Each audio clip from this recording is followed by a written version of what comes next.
Mesdames et messieurs, bonjour. Bienvenue à cette émission spéciale consacrée à la vie de nos différents couples. Aujourd'hui, nous avons le plaisir d'accueillir sur ce plateau deux grandes figures du mariage. Il s'agit de l'expert en relations conjugales, Monsieur Alain Rouillot. Il est également éducateur social, conseiller conjugal familial. Monsieur Alain Rouillot est également le président du Conseil national du laïcat, de la famille et de la vie. Il se retrouve aujourd'hui à partager 36 ans de mariage. À sa suite, sur ce plateau, je reçois pour vous Monsieur Jérôme Tauzet. Il est facilitateur relationnel. Il est à 21 ans de partage d'expériences de vie commune dans le mariage. C'est avec eux que nous allons pouvoir aborder la thématique de ce jour qui est intitulée « Vie de couple, comment maintenir la flamme de l'amour ». Vous savez que face aux défis que rencontrent de nombreux couples, il est essentiel de pouvoir trouver des moyens pour pouvoir raviver la flamme de l'amour. Que vous soyez donc en couple ou que vous soyez juste avec votre partenaire dans le souci de vous préparer au mariage, cette émission est bien sûr pour vous. Nous allons pouvoir démarrer tout de suite. Monsieur Alain Rouillot, bonjour. Bonjour. C'est un plaisir de vous retrouver sur ce plateau. Absolument. Alors vous êtes, tel que je l'annonçais, un éducateur social, vous êtes également un conseiller conjugal et familial. Ça fait pratiquement 36 ans de mariage. De sacrement de mariage. De sacrement de mariage. 40 ans de vie matrimoniale. Alors, juste en un mot, pour Oui. vous, qu'est-ce que c'est que l'amour? L'amour, je dirais tout de go que c'est un mystère. Merci.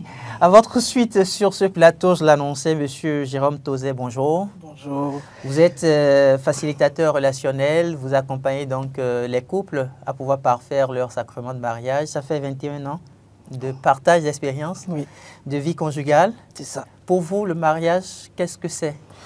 Le mariage, c'est en fait pour moi, bonjour chers téléspectateurs, c'est un bonheur pour moi de vous retrouver sur votre plateau. C'est ça. Et c'est une première, donc je me dois de recevoir ces honneurs que vous me faites, de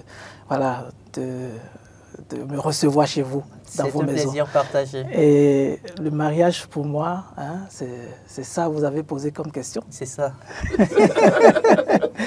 C'est un bonheur, hein. Un bonheur qui se dessine et qui se dresse et qui, au fil des années, vous aide à vous découvrir, à vous accomplir. Donc, nous allons partager ces moments de bonheur avec nos téléspectateurs à travers cette thématique vie de couple, comment maintenir la flamme de l'amour. Je vais commencer par vous, Monsieur Alain Rouillot. Nous allons nous intéresser tout de suite, en première partie de cette émission, à l'importance de la communication dans le couple. Et je suis tenté de demander pourquoi il est important de pouvoir communiquer dans le couple. Oui, je crois que c'est la clé du vivre conjugal. Puisque celui-là que tu accueilles ou celle-là que tu accueilles, tu ne le connaissais pas, tu ne la connaissais pas de nulle part. Donc, il va falloir que tu le découvres ou que tu la découvres. Ce n'est que par la communication, ce n'est que par le dialogue, par les échanges que vous finirez par vous découvrir l'un l'autre. Donc, pour moi, la communication est la clé qui permet d'ouvrir cette personnalité qui est en face. Vu que je vais vers lui, je vais vers elle avec des attentes, sans cette clé, je ne pourrai pas connaître ce qu'il porte, ce qu'elle porte. Donc forcément, il faut que cette clé ouvre mon vis-à-vis. Est-ce que c'est toujours aisé de pouvoir chercher à mettre en place cette notion de communication au cœur d'un couple? Je crois que une fois que vous vous engagez à prendre l'autre comme votre époux ou comme votre épouse, d'abord, la base, c'est d'avoir atteint un niveau de maturité qui te permet de définir avec tout ce qui est enfant, quoi. Et les manières infantiles de se lancer, de poser des actes. Et puisque c'est une vie sérieuse qui veut être menée. Il faut y mettre de la maturité. Il faut y mettre de la maturité. Et la maturité demande qu'on transcende les hommeries, qu'on transcende tout ce qui est enfant, là, tout ce qui est puéril. Voilà. Et qu'on se dise, mais tiens, je m'engage pour quelque chose de grand. Et par rapport à ça, je mets les moyens. Et l'un des moyens forts, c'est de pouvoir lui adresser des paroles. Monsieur Tauzet, est-ce que c'est aussi aisé de chercher à placer la communication au cœur de son mariage? On se dit, une fois qu'on est des époux et des épouses, tout est accompli. Oui, apparemment. Apparemment, quand on passe le cap du mariage, on s'amuse souvent à penser qu'on a déjà tout gagné. Et moi, je dis souvent que la communication, c'est comme le sang qui circule dans nos veines. C'est un peu comme le sang qui circule dans la relation. Et quand ça cesse de circuler, la relation meurt. Et c'est vraiment, pour moi, l'élément qui réalise la connexion entre deux individus, entre deux maris, femmes. Et c'est essentiel, moi, je veux dire, que ce langage, que ce soit verbal ou non verbal, qu'on utilise pour communiquer, pour voilà, s'exprimer, pour dire un peu ses besoins, pour enclencher sur voilà, ses envies, ses désirs, pour accomplir la vie de couple. Je pense que si ça manque, ça devient compliqué de continuer à vivre à deux ensemble. Et vous avez fait référence au langage. Donc, est-ce à dire que quand on parle de la communication dans le couple, il y a des langages appropriés? Oui, il y a. C'est-à-dire que le langage, ça peut être verbal ou non verbal. C'est ça. Imaginez le premier jour où vous avez rencontré votre épouse ou votre époux. Et ce qui a été le premier langage, même sans parler, c'est le regard que vous posez sur la personne. C'est le regard que vous posez pour découvrir de votre petite fenêtre la merveilleuse personne qui est devant vous. Et cette réponse vient souvent, si c'est une femme qui constate ça, ça lui communique quelque chose. Celui-ci s'intéresse à moi. Il veut me dire quelque chose. Je sens qu'il a des penchants. Et donc, le premier élément de la communication, ce sont les yeux, le regard. Et donc, ce n'est pas du tout encore la parole. Et à travers vos yeux, vous pouvez véhiculer des émotions. Vous pouvez véhiculer pas mal de choses qui rentrent en connexion avec l'autre et qui, parfois, décrivent tout à fait... Je prends juste un exemple, en sortant même du couple. Si vous allez dans une famille, vous prenez un enfant et un parent, le simple fait qu'on regarde l'enfant d'une certaine manière, sans lui dire qu'on lui interdit quoi que ce soit, cet enfant comprend tout de suite ce que vous avez à lui dire. Donc le premier langage, en tout cas en termes de communication, ce sont les yeux. Mais en ce moment-là, est-ce que ce n'est pas parce qu'on s'est déjà découvert, parce qu'on se connaît déjà, que ce langage-là peut passer?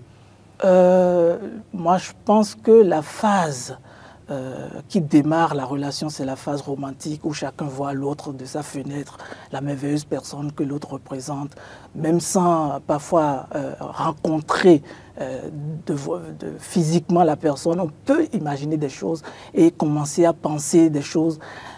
Et cette phase dure tout le temps jusqu'à parfois la rencontre physique. Ça peut passer par des personnes interposées, voilà.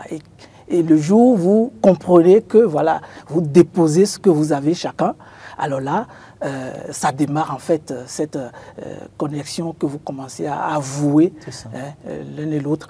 Et je pense que pour moi, c'est essentiel de ne pas perdre de vue ce démarrage.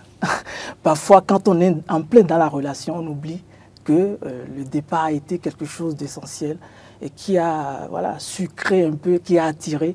Ça peut ne pas être forcément l'aspect physique, ça peut être le caractère, ça peut être juste parce que je l'ai entendu parler à la télévision d'une certaine manière, ça peut être autre chose.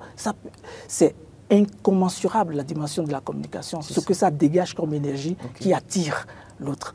Et c'est essentiel de veiller à ça et d'être voilà. Maintenant, quand on laisse cette forme d'expression de la communication, il y a sans doute le langage aussi. Oui, le langage intervient pour exprimer l'émotion qu'on ressent, pour sortir voilà, tout ce qui est dedans. Le langage vient justement poser des mots sur ce qu'on vit, ce qui est dans l'intérieur, ce que l'on vit, soit même si c'est positif ou négatif, je prends les deux sens. C'est ça. Voilà, le langage vient poser des mots. Et quand on a choisi de poser des mots, c'est là où c'est délicat pour le couple. Ah, d'accord. Je vais peut-être revenir à vous tout à l'heure. Monsieur Alain Rouillot, c'est important de communiquer dans le couple. On entend souvent dire, mais comment parvenir à bien communiquer?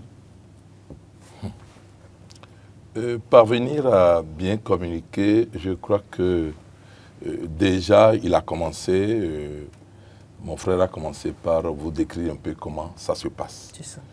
Et quand on est déjà ensemble, il faut pouvoir capter l'autre par des manières. Par des manières. Et c'est un peu ça qui amène d'autres à trouver que nous avons dans le couple, dans le ménage, dans le foyer, plusieurs types de langage. Je crois qu'il a fait merveilleusement un développement tout à l'heure.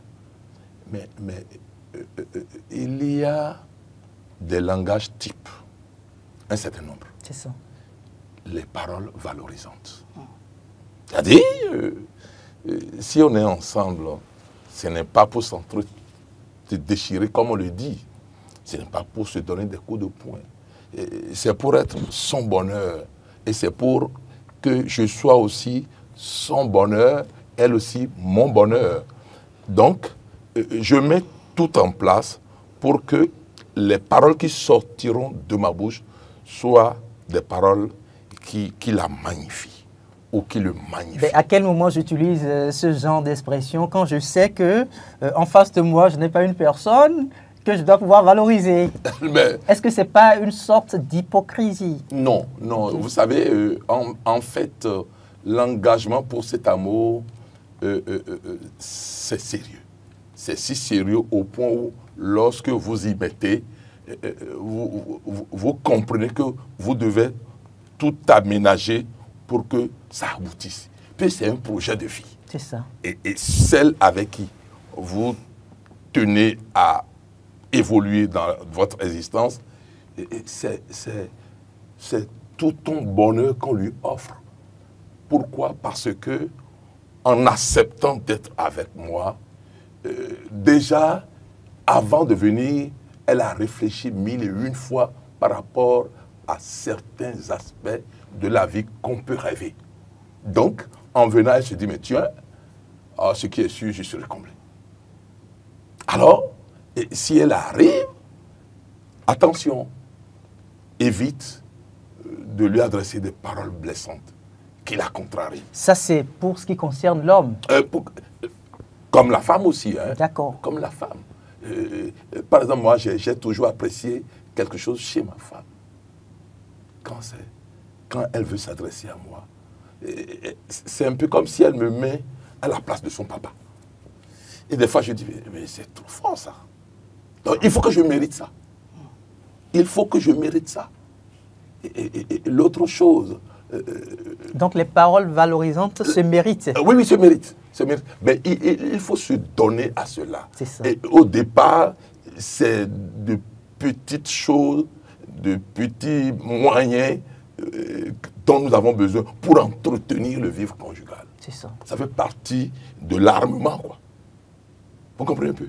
Voilà un premier langage. C'est ça. Un type de langage. Mais il y a aussi l'autre type de langage qui aide beaucoup. Les moments de qualité. Elle est venue pas pour souffrir. Cela veut dire quoi? Cela veut dire que même si tu n'as pas tous les moyens qu'on peut espérer obtenir de toi, mais le peu que tu as, c'est quand même d'agrémenter l'espace. Essaie de créer l'atmosphère pour que l'ambiance soit bienfaisante, positive. C'est très important. Donc voilà les mois de... Et il y a aussi ces cadeaux. Vous voyez, nous sommes un peu dans la dynamique où nos jeunes affluent et sont dans les boutiques pour offrir des roses, etc. Parce que nous avons compris que dans le vivre conjugal, les cadeaux ont leur place. Moi, je n'ai pas besoin d'aller dans une boutique pour combler mon épouse. Si je vous le dis, vous allez dire c'est faux. Tu reviens d'un voyage, tâche de t'arrêter à Togon. Il y a ce qu'on appelle beaucoup. Ça, c'est nous, ça. C'est ça. Et tâche de t'arrêter à Zobodome. Kowe. Voilà des choses naturelles dont elle a besoin.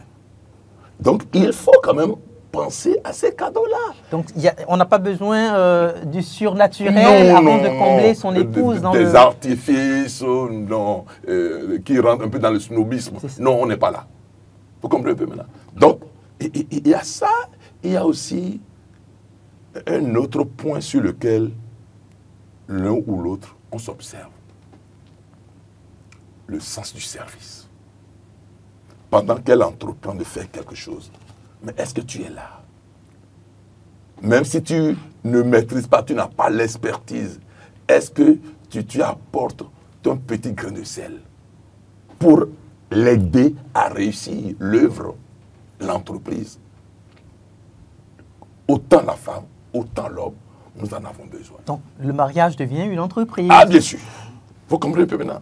Mais malheureusement, les gens n'ont pas ces éléments-là. Et c'est à cela que moi, je continue d'acclamer, de dire merci à Dieu qui a inspiré l'archidiocèse de Cotonou à installer sur les paroisses l'école du mariage et de la famille où on partage toutes ces informations-là. Vous comprenez un peu maintenant. Et le temps en couple. Le temps en couple. Savoir que c'est la présence qui fait l'amour. Non, tu as bien téléphoné, c'est bien. Mais organise-toi pour que de temps à autre, tu sois à ses côtés. Les petits câlins, elle en a besoin. Autant tu en as besoin, autant elle en a besoin. Voilà des types de langage dont nous avons besoin pour agrémenter notre vie. Je vais revenir à vous. Monsieur Tauzet, tout à l'heure, vous avez commencé par aborder les différentes formes d'expression. Là, maintenant, on vient d'avoir, je vais dire, les sortes de langages qui pourront nous permettre de mieux vivre notre amour au sein du foyer.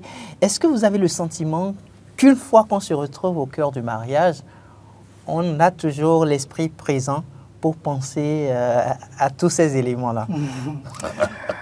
Ouais, c'est une bonne question. Je vais raconter une petite anecdote. Moi, quand on était dans 9e, 10e année de vie de couple, on commençait à entrer un peu dans, voilà, qu'est-ce qu'on n'a pas encore vu. Voilà, on a déjà tout vu. On a déjà presque tout vu. C'est une forme de désillusion de tout ce qu'on avait déjà projeté sur l'autre parce que ça devenait une routine.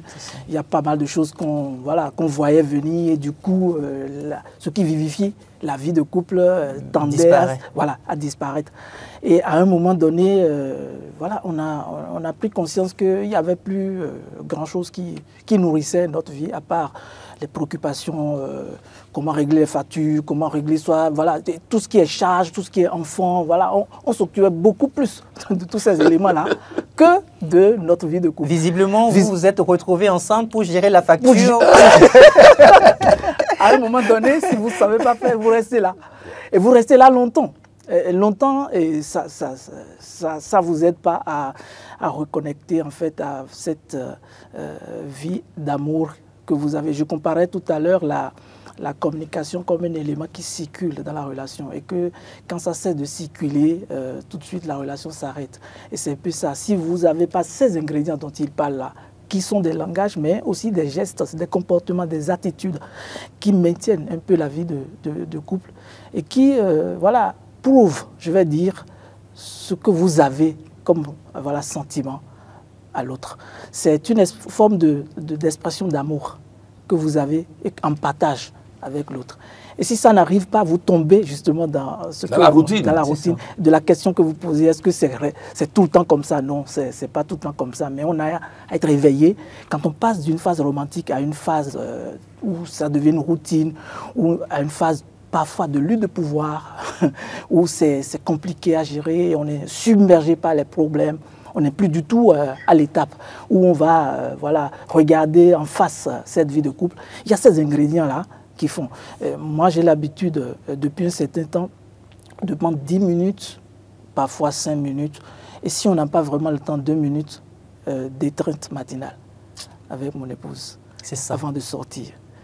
Et je vois, c'est quelques minutes, hein, mais c'est comme si je remplissais mon réservoir de quelque chose. Et que quand on repartait, voilà, on se reconnecte à quelque chose. Il y a comme si une vie, voilà, de départ qui est là et que c'est un petit rituel hein, qui s'installe entre nous, comme ça, parce que ça devient un élément qui nous aide à rester dans la connexion. Voilà, chacun a ses petits rituels, ses ingrédients dont il a parlé pour le faire. Et c'est vraiment, parfois, au départ, si vous vous donnez par exemple de construire des appréciations, tel qu'il a parlé de... si vous allez même jusqu'à proposer des post-it de différentes couleurs, et vous mettez des appréciations là-dessus. Et vous, enfin, pour nous, par exemple, c'est les dîners qui sont des moments privilégiés pour lire les appréciations. C'est ça. Voilà, et vous sortez ces post-it, ce que moi j'ai aimé de toi aujourd'hui, c'est « et puis tu mets ». Ce que j'ai vécu d'essentiel et qui a, voilà, c'est pas beaucoup de choses, c'est des mots, c'est une phrase que vous mettez là-dessus. Et pour démarrer votre dîner, vous échangez ça. Parfois, c'est rigolo, hein, parce que vous sortez des choses, c'est parce que tu as déposé la brosse quelque part. Mais ça agrémente la vie et ça donne envie de continuer à vivre. Et je vais dire que ça vous aide à rattraper, à vous rattraper quand voilà, ça commence à... Ça n'a peut-être l'air de rien, mais ça voudrait dire, quand on vous écoute, qu'il faut forcément partager le dîner en famille. Pas forcément, mais c'est chacun qui découvre et qui construit son espace de couple. Okay. On l'appelle notre espace sacré. Ça peut être chez d'autres, c'est juste une promenade. Ça peut être chez d'autres, peut-être un petit déjeuner. Ça peut être une danse le soir avant de dormir. Ça peut être, voilà, chacun crée son espace. Et je vais peut-être vous parler de quelque chose qui est de l'ordre qu'on appelle espace relationnel. Entre deux personnes, il y a quelque chose qu'on appelle espace relationnel, qui n'est pas visible, mais qui s'entretient. L'espace relationnel, c'est un espace sacré qui, voilà, imaginez comme un beau jardin qui est là. Et chacun vient déposer sa gentillesse, sa bienveillance, son attention, ses appréciations et tout ça. Et quand c'est comme ça, ça donne envie d'être là-dedans.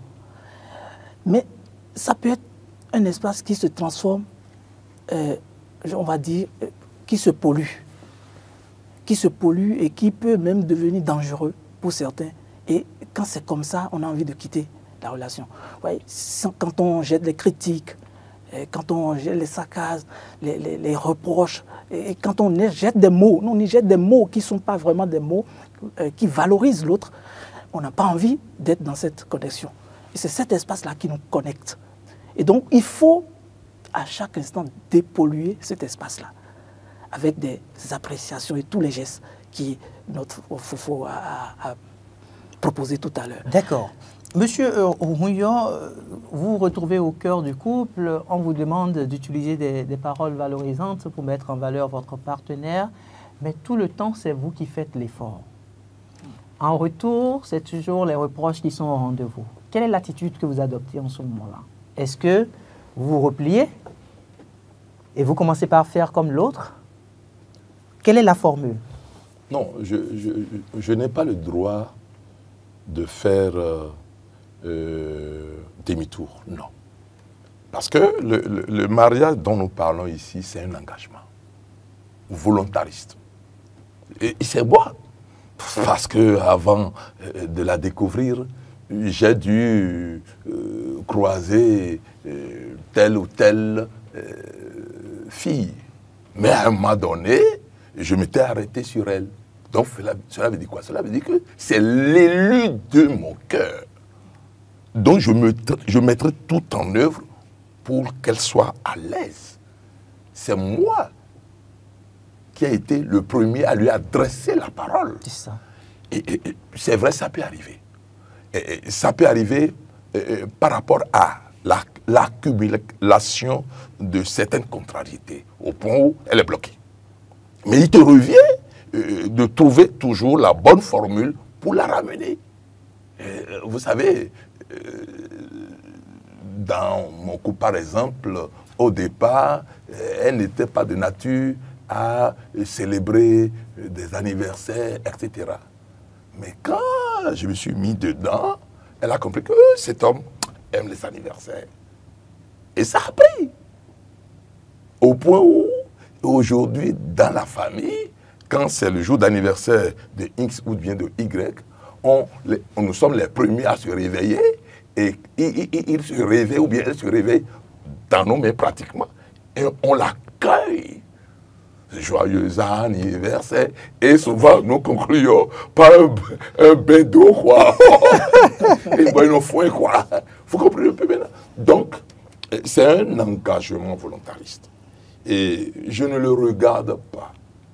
Ce n'est pas là mon problème. Je sais que j'ai fini par les lire pour la combler.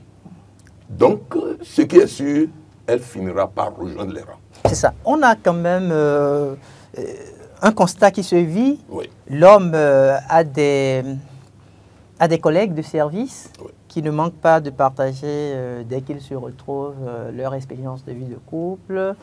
Et lui, tout le temps, il ne fait que dire « mon épouse est là pour me faire que de reproches ». Il y a donc la réaction de ses collègues. Qu'est-ce qu'il fait pour démontrer que c'est quand même lui l'homme, le père de la famille, puisque c'est ce qu'on a semblé lui faire croire?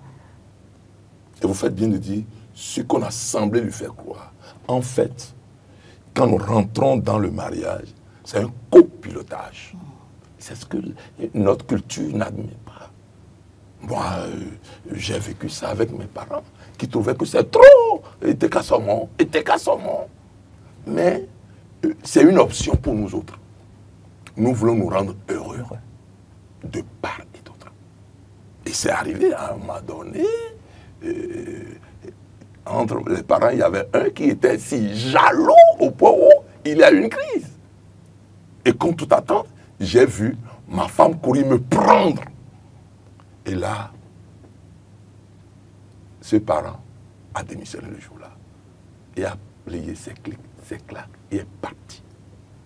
Et c'est encore la même femme qui m'a dit non, on ne va pas la laisser. Nous irons dans son village.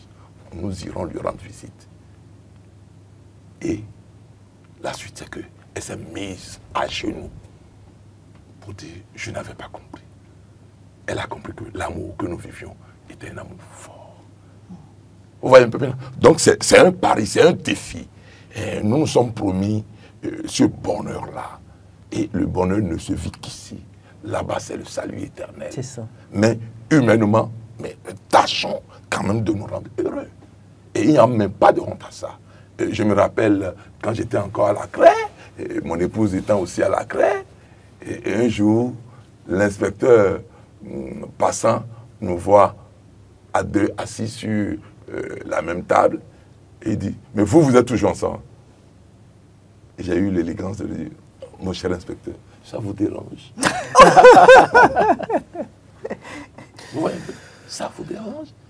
Malheureusement, il nous manque du cran pour sauvegarder notre unité, notre mariage, notre amour. Parce que ce n'est pas donné à tout le monde. Et c'est un appel. Considérons que c'est un appel venant de Dieu lui-même. Ce que Dieu lui-même conduit. Allons-y. Suivons-le. Parce que Dieu est amour. Il n'y a pas d'autre nom. Le pape Benoît XVI l'a dit.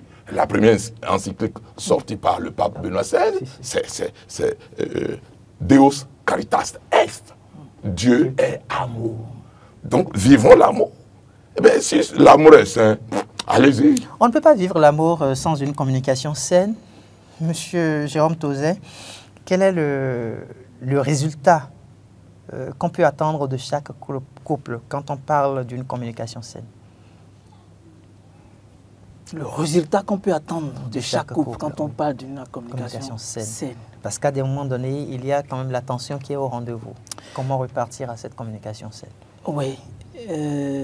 La première chose qui me vient à l'esprit, c'est vraiment le fait de penser que les difficultés dans le couple,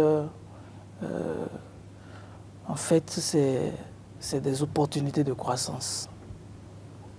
Et quand on comment pouvez-vous parler de difficultés et parler d'opportunités de croissance? Oui. Nos téléspectateurs ne vont pas comprendre ça.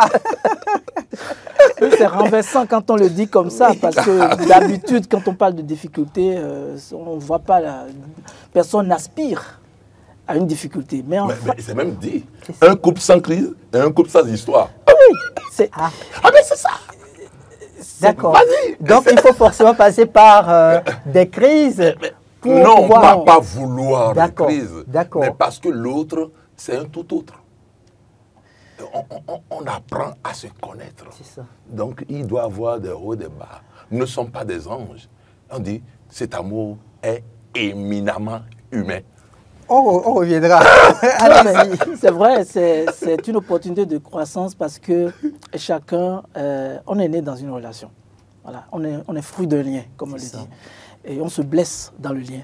Et c'est souvent dans ce même lien qu'on se répare, qu'on guérit. Et la plupart des couples se séparent au moment où on doit réparer le lien. Parce qu'ils quittent le lien, la relation, ils fuient. Ils font pas face à cette difficulté-là en faisant un travail sur soi. Le travail sur soi est délicat et exigeant. Et quand vous rentrez dans ce travail sur soi, vous comprenez mieux pourquoi il y a eu conflit, pourquoi il y a crise. Et là, ça vous fait vraiment grandir. C'est pour ça que je parle d'opportunité. Ouais, si vous découvrez plutôt ce qui fait bouger l'autre, j'imagine par exemple, je suis venu à la maison en retard et puis mon épouse m'attendait. Elle a préparé tout, on peut dire une Saint-Valentin, et que je ne suis pas vite arrivé. Tout ce qu'elle a fait par amour, elle a attendu longtemps et puis finalement elle est un peu, voilà. Elle est fâchée. Elle est fâchée, on va le dire comme ça. Et vous rentrez et puis tout de suite elle dit, voilà. Pour certaines qui, dans leur famille, dans leur éducation, n'ont pas appris à parler, vont se taire. Ils ne vont rien dire, ils vont partir. Mais pour les familles dans lesquelles quelqu'un a grandi et qui ne garde pas tout ça, bon voilà, c'est bouillant. En même temps, elle crache, elle déverse tout de suite. Et vous réceptionnez ça. Et si vous réceptionnez dans certaines conditions, vous engagez une crise tout de suite. Malgré vous. Malgré vous. Et donc, c'est comment, voilà, dans votre posture, vous accueillez, vous écoutez ce dont l'autre a besoin. Vous comprenez parfois, sans même si vous n'êtes pas d'accord, vous pouvez essayer d'entrer dans son monde, juste comprendre ce que la personne vit, aide suffisamment à aborder des questions sans, voilà, avec du recul et avec calme. Et sans émotion. Voilà. Donc c'est pour ça que quand moi je viens et qu'elle me dit « toi tu ne viens jamais à l'heure » ou bien « voilà, tu as pris trop de temps, moi je t'entendais ». Là, le message qu'elle m'envoie me renvoie peut-être un message répressif de mon enfance. Des personnes qui se sont occupées de moi, de mes parents, qui m'ont peut-être dit des choses comme ça et qui me remontent tout de suite. Et là, ça me met en demeure de devoir me justifier, plutôt que de lui donner quelque chose de l'ordre par amour. Et du coup, le langage change, le climat change. Et si je n'étais pas quelqu'un d'averti, alors j'enclenche. Et peut-être c'est la bagarre ou je ne sais pas, pour ceux qui sont violents, c'est autre chose. Mais fondamentalement... Ce qui n'est toujours pas bon. Voilà, ce qui n'est toujours pas bon. Et moi, en venant et étant averti de ça, c'est me poser et dire... voilà, je t'entends me dire que voilà, je ne suis pas arrivé parce que je viens toujours comme ça. Quand je répète juste ce que j'ai entendu, ça lui renvoie le miroir de ce qu'elle a dit. Et la plupart du temps, quand on est en colère, ce n'est pas exactement ce qu'on veut dire qui sort. Et dès que vous renvoyez ce miroir-là, vous allez, la plupart du temps, ça se corrige. Elle change le mot, et puis ça se refait, et puis elle se dit tout de suite que c'est parce qu'elle a voulu dire, machin, et puis ça. Et pour elle, quelle aurait été la meilleure formule? La meilleure formule aurait été de parler de ses besoins. J'ai besoin que tu sois là parce que quand tu es là à l'heure... Tu aurais pu être là à telle heure-ci. Parce que c'est parler de son besoin, plutôt que d'accuser. Et figurez-vous, chaque fois que vous accusez quelqu'un, vous pointez du doigt, c'est 3 autres doigts qui vous regardent. Et ça réveille 3 choses peut-être de vous, de votre enfance, que vous avez, vous projetez en fait sur l'autre. C'est ça. C'est essentiel de travailler alors la manière de dire les choses, d'exprimer ses besoins, parler plutôt de ses besoins que de chercher à accuser l'autre. Merci beaucoup. Monsieur Alain Rouillot, la communication saine, la crise est au rendez-vous ou on est en début de crise. Est-ce qu'il faut forcément faire appel à une personne extérieure? Avant de répondre à votre préoccupation, je voudrais me permettre une petite synthèse de tout le développement qu'il vient de faire. Allez-y. Parce que j'ai trouvé que aimer son vis-à-vis, son épouse, son époux, c'est de travailler sur soi-même.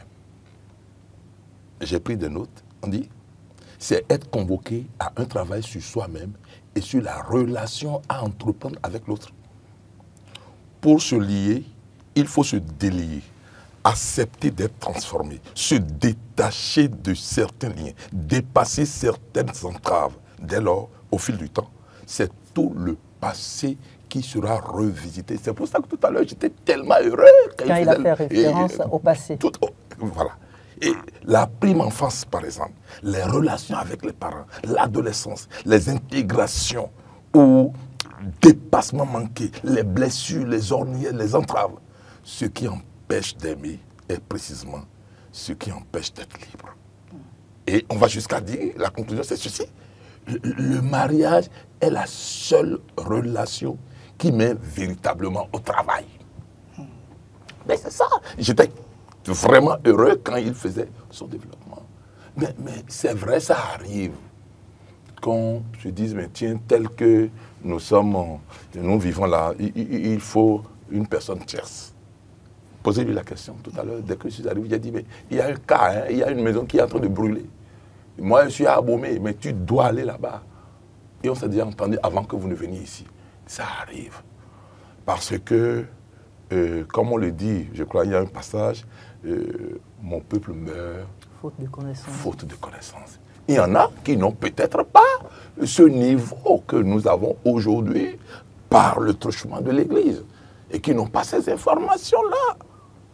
C'est arrivé un jour où, moi, mon épouse, lui ayant dit que je venais, je descendais de Cotonou, et elle espérait, elle sait que quand son mari vient, il y a un mets préféré.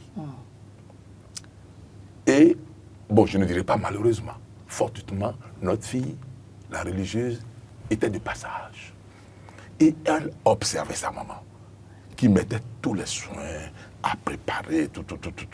Elle a fini de préparer, elle met la table et elle va s'asseoir là. Maintenant, dépassée, ma fille m'appelle pour dire, papa, tu es où? Je dis, mais quelle est cette question? Il dit, papa, s'il te plaît, tu es où? Je dis, je suis à Cotonou. Ah non, tu n'as pas dit ça à ma maman. Tu n'as pas dit que tu venais. Non, oui, en effet. Mais non, il n'y a pas d'en effet ici.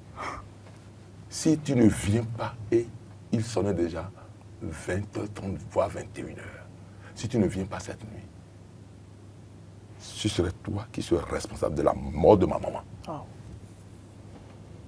Là, j'ai dit, qu'est-ce que je fais? J'avais une motocross. La chose m'a dit, je descends sur Abomey. Et la nuit, là, je suis descendu. Pour sauver la vie de mon épouse. Vous voyez, jusqu'où elle a marqué sa fille. C'est vrai. Parce que dans le bon vieux temps, c'était ça. Tu attends, tu prépares, tu attends ton mari. C'est un peu ça. Et il faut voir notre génération. Voilà une femme de notre génération qui a cette manière de faire. Celle-là, je l'appelle mon ange. Vous comprenez? Parce qu'elle en fait tellement, elle a un prénom qu'on appelle Philomène, et elle en fait tellement que j'ai dû faire des recherches sur Sainte Philomène. Mais, pour tout dire, c'est Dieu qui donne la femme. C'est Dieu qui donne le mari. Mais une fois que Dieu vous met ensemble, ne croisez pas les bras. Sachez que vous êtes engagés pour une belle aventure. Alors, votre conclusion me pousse à pouvoir aborder la seconde partie de cette émission qui consiste à pouvoir raviver la passion. Et je voudrais savoir comment est-ce qu'on peut aider aujourd'hui nos différents couples à raviver la flamme de l'amour. Monsieur Tozé. Ah ouais, mais ça, vous êtes... oui, moi je pense qu'il y a quelque chose qui est très important que je voulais dire avant, pour terminer la partie des relations saines. D'accord, la communication saine. Oui, la communication saine, c'est l'écoute active et l'écoute empathique. Ok. Voilà, ça aide vraiment à libérer la parole et ça aide à fluidifier la communication. Quand vous ne vous sentez pas écouté, entendu, je pense que la plupart des frustrations viennent du besoin non nourri par rapport à l'écoute. Et donc c'est important de pouvoir le dire, parce que si vous aspirez à une communication saine et vous n'écoutez pas, ça va poser un problème. Ça va poser un gros problème. Voilà. Je voulais le dire d'abord. C'est ça. Maintenant, revenant à la question, comment aider aujourd'hui nos différents couples à pouvoir raviver la flamme de l'amour? Nous, on a l'habitude de diversifier, tu vois, nos moments de qualité. Okay. Nos moments de qualité, c'est pas que autour du dîner, voilà, changer des promenades, faire pas mal de choses et sortir à deux. Oui, quand on entend sortir à deux tout de suite, les téléspectateurs peuvent être tentés de se dire, ça fait encore un investissement de plus pour la famille. Non, mais marcher simplement. Oui. Marcher simplement le soir et se tenir la main dans la rue. C'est possible de faire ça? Bien sûr. Qu'est-ce qui vous empêcherait de faire ça? Ok. Non, mais l'amour, c'est comme une plante. Si vous ne l'arrosez pas, ça se fane. Et l'une des manières d'arroser, c'est l'exprimer et montrer, démontrer.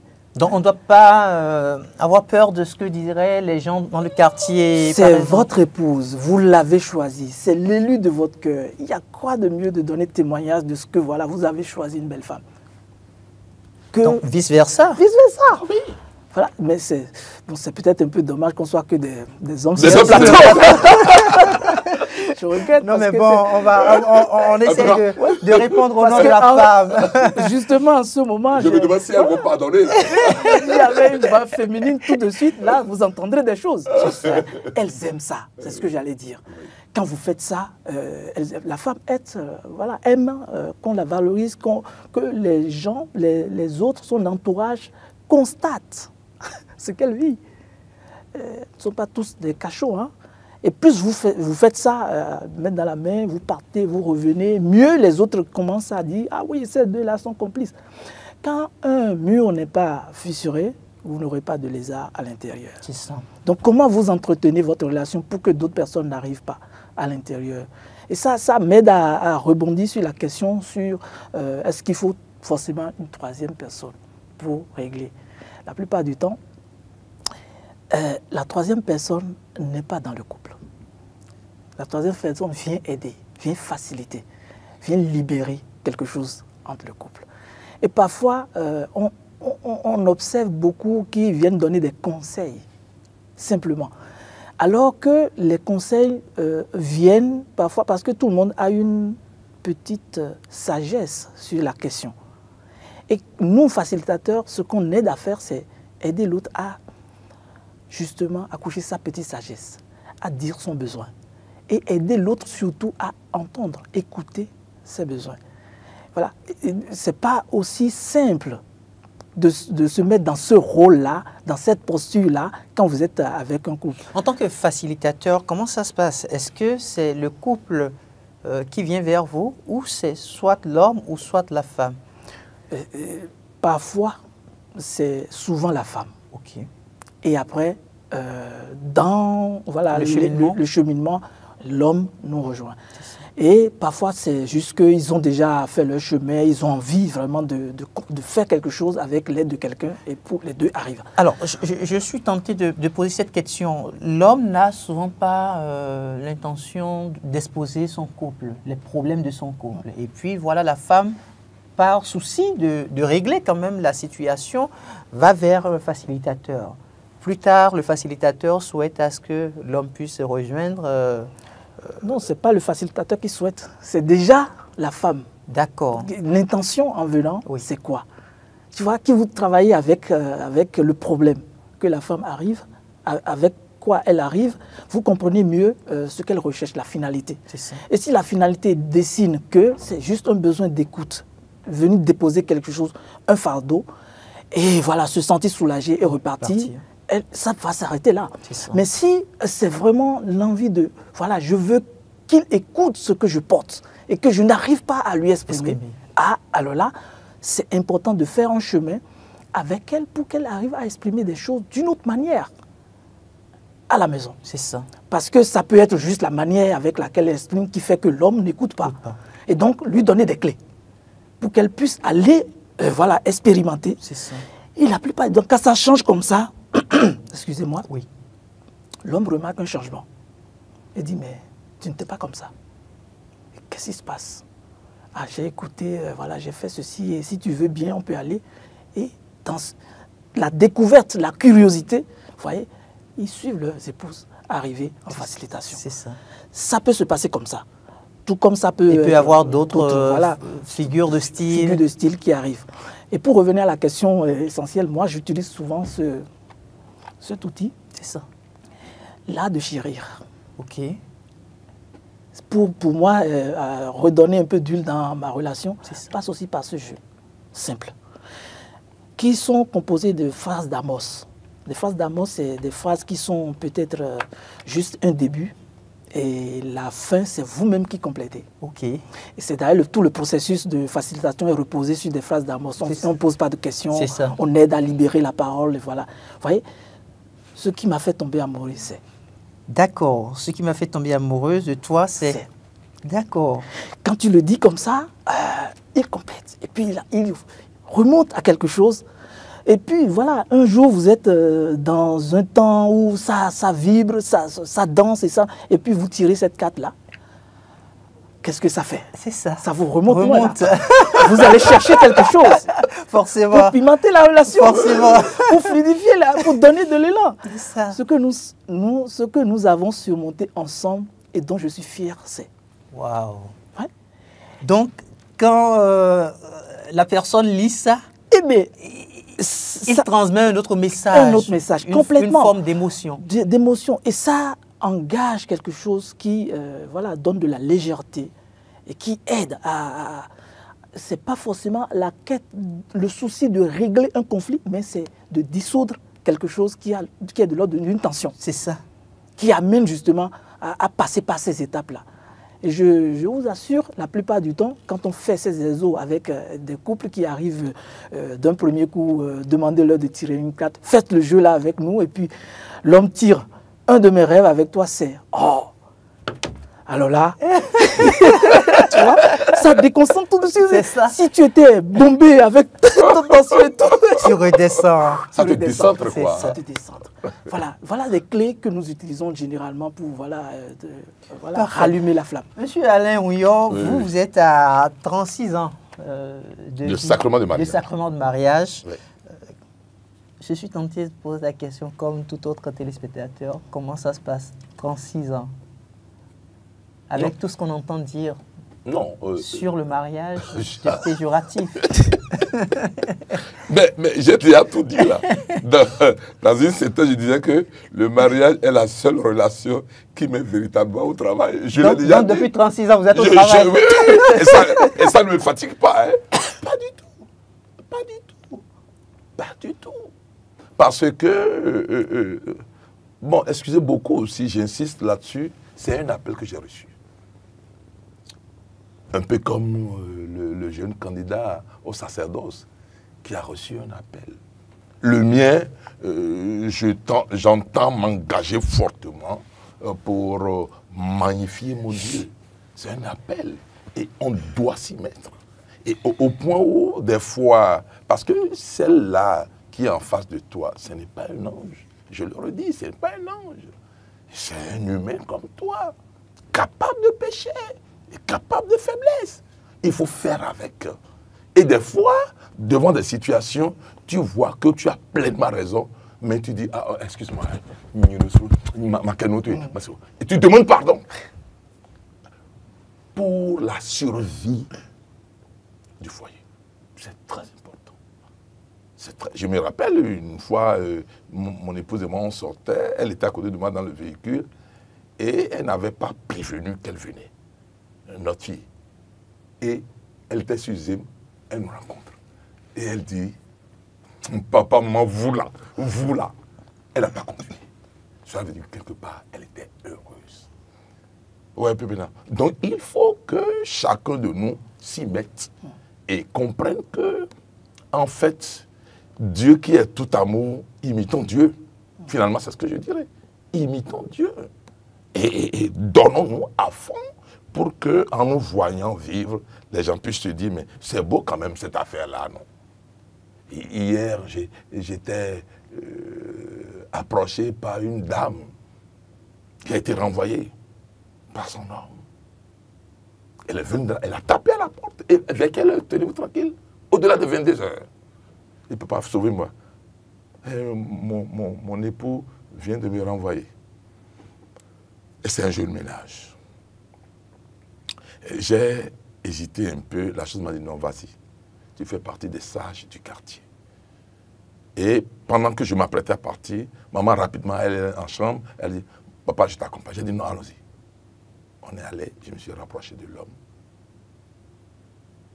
J'ai dit, oui, sûrement, elle t'a indisposé au point où ta solution. C'était ça. C'était un peu ça. Mais je t'en prie, c'est notre fille. C'est vrai, tu es là, le mari, mais c'est notre fille. Parce que je vois leur jeune âge, quoi. C'est ça. Et pour répondre, il dit, papa, je n'oserais pas vous dire ce que j'ai sur mon cœur. Mais laissez-moi gérer. Et il a tenu ferme. C'est un militaire. C'est ça. Il a tenu ferme. Et la dame avait un enfant de 4 ou 5 ans cette nuit-là. Et il renvoie sa femme et son enfant, son garçon. Mon peuple meurt. Faute de connaissance. Faute de connaissance. Alors, quand on se retrouve au cœur des conflits qui sont sans aucun doute inévitables, au cœur d'une relation qu'est le mariage, comment est-ce qu'on peut parvenir à sauver les meubles? Non, comme je le dis, aujourd'hui, nous avons des gens, des experts. Je suis très content de me retrouver sur ce plateau avec lui. C'est ça. Avant qu'on ne commence l'émission, je vous ai dit de justesse. C'est ça. Il a sauvé Ça. notre couple. C'est ça. Au moment où on s'apprêtait à célébrer nos 30 ans. De justesse. Il est dans une structure internationale qu'on appelle Imago. C'est les experts, ça. Et c'est un Africain. C'est un Béninois. C'est ça. Et il n'y a pas que lui. Ils sont un certain nombre. Sur le terrain. Mais il faut que les gens se rapprochent de nous. C'est ça. Et moi, j'ai fait l'Institut pontifical Jean-Paul II. J'ai étudié le mariage, j'ai étudié la famille. J'ai fait les sciences de l'éducation. Juste pour apporter mon expertise. Comment ça peut s'entendre qu'on se retrouve à 30 ans de mariage et que c'est en ce moment précis-là que tout semble basculer? Non, mais c'est humain. Il faut prendre ça comme ça. Sinon, laisse-moi te tenir ce langage en coup. Bonjour, Berdo. Non, c'est humain. C'est humain. Et celle dont on parle, elle a son histoire. Que toi, tu ne peux pas tout déchiffrer. Non. Donc, il vaut mieux travailler à transcender ces hommeries. Entre griffes. Monsieur Tauzet, on se retrouve sans aucun doute avec les conflits qui sont inévitables au cœur du mariage. Quelle est l'attitude à adopter? Est-ce qu'il faut rester assez figé, demander à l'épouse de partir, ou c'est l'épouse qui prend l'initiative de partir? Quelle est l'attitude à adopter? Il y a plusieurs possibilités qui s'offrent aujourd'hui à nous pour régler nos conflits. C'est ça. Et j'avais dit le conflit tout à l'heure est une opportunité de croissance. Bien sûr. Et à Imago, on s'amuse à dire que c'est un ami. C'est plus fort hein, quand on dit que le conflit est un ami. Vous voyez, quand vous êtes dans dans une manière positive de prendre le conflit, vous changez de posture face au conflit. Ce n'est plus une fin en soi, ce n'est plus la fin de toute chose. Le mariage n'est pas un feu d'artifice qui s'éteint après une explosion. C'est vous mesurez la portée de l'engagement, comme dit, nous sommes unis pour toujours. Pour toujours, mais ce n'est pas pour rien. Ça veut dire que ce n'est pas un feu d'artifice où, quand après l'explosion, c'est fini. Il peut y avoir d'explosion. Mais après, comment on reprend la bougie, on l'allume, on l'entretient avec tendresse pour avancer. C'est ça, en fait, la part belle qu'on peut se donner dans un conflit. Le conflit, quand on a atteint un niveau où on peut gérer, la plupart du temps, il faut gérer en retournant aux appréciations. Ça fait tellement du bien quand je commence à apprécier quelqu'un. La personne commence à m'écouter la plupart du temps. Quand je lui dis ce que j'ai apprécié ce matin chez toi, c'est quand tu t'es levé tôt, tu t'es occupé des enfants et tu les as habillés. Ou quand tu as fait le café, j'ai vu que tu as mis un peu de tisane à côté, ça m'a fait du bien parce que j'étais fatigué. Tu vois. Et après, quand tu lui dis... Elle se sent valorisée. Se sent valorisée, comme il a dit. Si vous commencez par là, vous avez la facilité de déposer après ce qui vous gêne, en parlant de vos besoins. Et élégamment. Oui, en parlant de vos besoins. Pas en accusant, justement. C'est ça.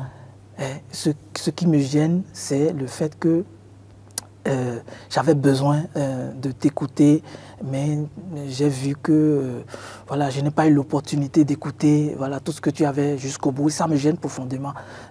Le ton est monté et tout ça. Ça m'a profondément gêné. Une manière, c'est de dire ça. L'autre manière, c'est quand tu lèves le ton, tu es toujours comme ça. Quand je te parle, tu n'écoutes pas. Tu es toujours en train... Vraiment, tu n'as pas le droit de crier sur moi. Tu n'as pas... Quand ça monte comme ça, mais après, il n'y aura pas de changement. La plupart du temps, ça remonte. Donc, trouver la bonne formule, la bonne manière, ça, c'est la première manière de régler un conflit. La deuxième manière, c'est, si ça va plus loin, de se faire aider. De se faire aider par quelqu'un. La plupart du temps, quand vous voyez que ça dépasse le niveau où vous n'êtes plus entendu, vous pouvez vous faire aider par quelqu'un. Se faire aider par quelqu'un, c'est soit dans le cas, l'Église nous donne pourquoi nos témoins de mariage sont là la plupart du temps. En principe. Et ils sont là pour aussi nous écouter, pas pour nous seulement venir manger, faire des trucs. Mais je connais plein de couples qui n'ont plus recours à leurs témoins de mariage. C'est ce qui se passe, malheureusement. Après, c'est fini. C'est ça. Et après, il y a des experts qui sont de l'ordre de la thérapie ou tout ça, qui peuvent aller interroger pour vous ce qui se passe en vous quand vous êtes en conflit. C'est ça. Ça ne prend pas forcément en compte votre mari ou votre femme. Vous d'abord. Un travail qui va chercher dans votre enfance, qu'est-ce qui vous bouscule en fait pour vous faire réagir. Au lieu d'être créatif dans la relation, vous devenez en fait réactif. Et si vous explorez ça, vous comprenez mieux ce qui se passe.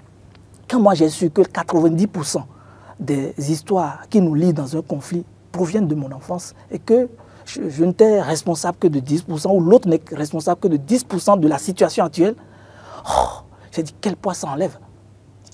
10%, allez chercher à regarder juste les 10% qui ne vont pas, qui ne vont pas bien. Et pour sauver son mariage. Pour sauver son mariage, c'est essentiel. Et les 10%, c'est généralement notre manière de communiquer à un moment qu'on reformule. Et puis simplement, ça passe. Mais les 90%, c'est ce qui s'est passé sur moi quand j'étais enfant et qui me met en réactivité. On va conclure cette émission. Ça passe vite, j'imagine. Ça passe très vite. Allez-y. Moi, je dirais que, en tout cas, je suis très content de ce plateau que nous avons eu, parce que les couples ont besoin, et nous tous d'ailleurs, nous avons besoin de raviver notre flamme, de maintenir la flamme allumée. Et l'amour, c'est comme une lampe, il ne brille que si l'on prend soin de l'alimenter. Que chacun, en fait, reparte aujourd'hui avec l'envie de rallumer sa flamme et d'aimer avec plus de conscience et plus de profondeur pour que la vie de couple ne s'éteigne pas. Le mariage, c'est une école et on ne finit jamais d'apprendre.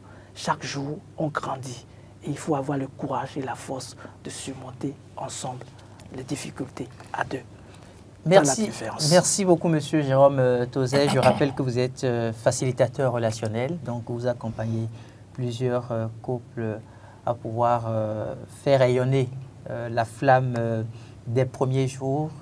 On va nous retrouver du côté de Monsieur Alain Rouillot pour le mot de fin sur ce plateau. Oui, je crois que à sa suite, je dirais que l'amour, et spécifiquement l'amour conjugal, se construit toujours sur une tension paradoxale, car les amoureux sont animés par deux désirs apparemment contradictoires, être un et rester soi. Autrement, je pense que c'est une œuvre de longue haleine. Et il faut partir d'une saine volonté et se dire cacaïkou. Excusez beaucoup. Merci, Monsieur Alain Rouillot. Merci également à nos téléspectateurs qui nous ont suivis sur ce plateau spécial. Je rappelle que la thématique abordée, c'était bien sûr comment maintenir la flamme de l'amour. Nous allons retenir simplement que l'amour, c'est un jardin qui nécessite soin et attention. Prenez surtout le temps nécessaire de pouvoir investir dans votre couple. Et joyeuse fête de l'amour à toutes et à tous. Merci beaucoup. Merci beaucoup. C'est gentil à vous.